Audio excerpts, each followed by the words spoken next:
O zázraku, babičke a narcisoch. Banská Bystrica, marec 1992, zima ako z rozprávky. Bežím z intráku do mesta kúpiť si zošity. MHD ma vyhodí pod námestím, rýchlo kráčam hore a potom krížom do papierníctva. Mráz mi vliezol úplne všade a tak pridávam do kroku stále viac. Na rohu námestia stojí starenka, vo vedierku má narcisy. Ako tak bežím okolo, ozve sa tichým hláskom. Nekúpite kvietok? Sú vzácne, ale dám ich za 50 halierov jeden. Nedopočujem, uzimená rozbehnutá, záhnem za roh do papierníctva. Skočím dnu a vtedy mi to dôjde. Zvažujem, ako starka v takejto zime dopestovala narcisy a prečo ich predáva pod cenu, keď na trhu ešte nie sú. Prebehne mi hlavou, že iste potrebuje pomoc. Zastavím sa, prerátam svoj obsah peňaženky. No, ako študentka. Mám tam 20 a ešte 10 a pár dvojok na zošity a pomôcky na celý semester. Poželím zošity, kúpim len jeden. Čo najhrubší, budem do ňoho písať všetky semináre. Vždy po pár stranách. Hovorím si a kúpim ho. Ostalo mi niečo cez 35 korún. Myslím na to, že budem môcť zrejme kúpiť všetky narcisy. A tá babička nebude musieť pre pár mincí mrznúť. Teším sa na to a z obchodu doslova hopsám. Na rohu je pusto. Žiadna babička, žiadne kvety. Zaváham, či sa mi to len nezdalo. Obehnem námestie, nakúknem do uličiek. Nikde nič.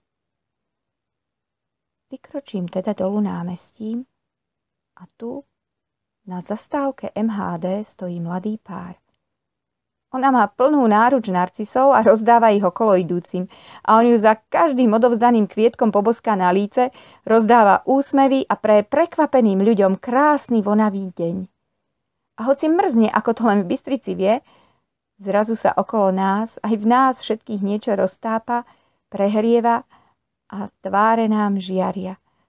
S narcisom v ruke naskočím do autobusu, ktorý ide hore k nemocnici, lebo tam máme intrák. Sadnem si do štvorky a podám darovaný narcis babičke, čo sedí oproti. Začnú jej tieť slzy. A ja si uvedomím, že je to tá istá babička, ktorej narcis pôvodne patril. Sedí tam s vedierkom pod sedadlom a chvíľu prehltá slzy. Potom sa rozhovorí. Včera mi odviezla starkého sanitka do nemocnice. Nevzali ma s ním, vraj je to proti predpisom. Sme spolu celý život a zrazu taký predpis. Vždy bol zdravší ako ja, ale včera zrazu padol a už nevstal. Pozeral na mňa, rozprával iba očami. A ja som vedela, že musím byť s ním. Stoj, čo stoj. Ostala som v dome sama. Nespala celú noc. Volala do nemocnice a tam mi do telefónu povedali, že nerozpráva, ale je pri vedomí a že ho môžem ísť pozrieť. Také ráno. Predstavte si, zrovna dnes máme výročie svadby. 50. Nemám peniaze. Ani nič. Máme len jeden druhého a domček. No, vedela som, že mi tajne vzadu na záhrade v skleníku pestuje narcisy k výročiu a tak som ich hneď, ako sa rozvidnelo, so slzami v očiach všetky ostrihala. Že ich predám, aby som mohla byť s ním. Zviezla som sa vlakom, ale kvetinky nik nechcel.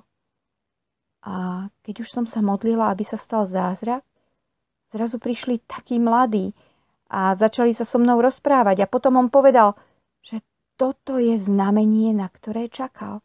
Že taká vzácna kytica od ľudí, ktorým celý život vydržala láska, Je ako stvorená na to, aby požiadal o ruku tú svoju lásku.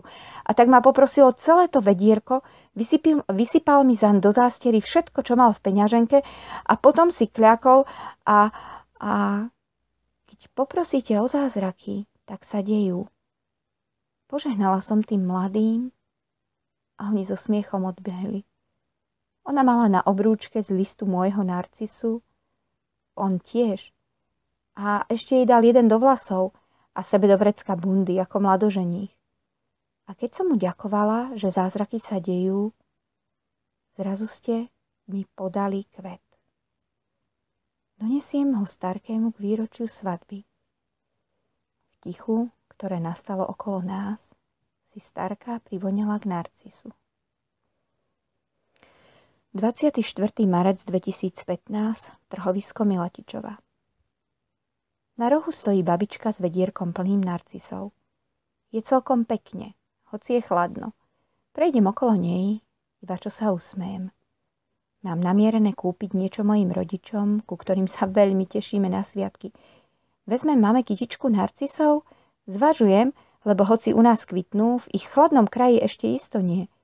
Kým kúpim špaldovú múku v obchodíku, rozhodnem sa, že cestou späť vezmem od starkej pár narcisov. Idem z obchodu, no starkej nikde. Poobzerám sa ešte, no nie jej. Vykročím domov. Pri vchode do trhoviska stojí rozosmiatý mladý pár. Ona rozdáva narcisy a on ju boskáva na líce. Obavé majú obrúčky z tenkých narcisových lístkov, ona má narcis v dekolte, on za uchom a ja cítim déjà vu. Pozerám sa na nich a žasnem. Zrazu mi to dôjde. Toto som už zažila. To je predsa jeden krásny, obyčajný zázrak. Smejem sa a po tvári mi tečú slzy.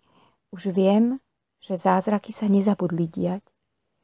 Dejú sa opakovane, v rôznom čase, na rôznych miestach. Sú rôzne, alebo aj tie isté. Obyčajné, jednoduché zázraky lásky. A môžeme ich vidieť, nevidieť, prežívať, necítiť, veriť či neveriť im.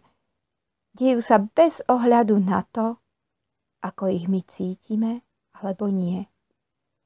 No, keď v ne uveríme, zrazu je ich plný náš svet.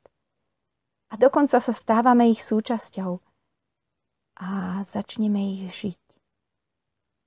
A to je ten najkrajší pocit na svete. V tento veľkonočný čas ďakujem viac ako inokedy za pripomenutie toho, že zázraky sú súčasťou našich životov. Rovnako ako láska. Prajem vám svet plný zázrakov a lásky. Ľuba.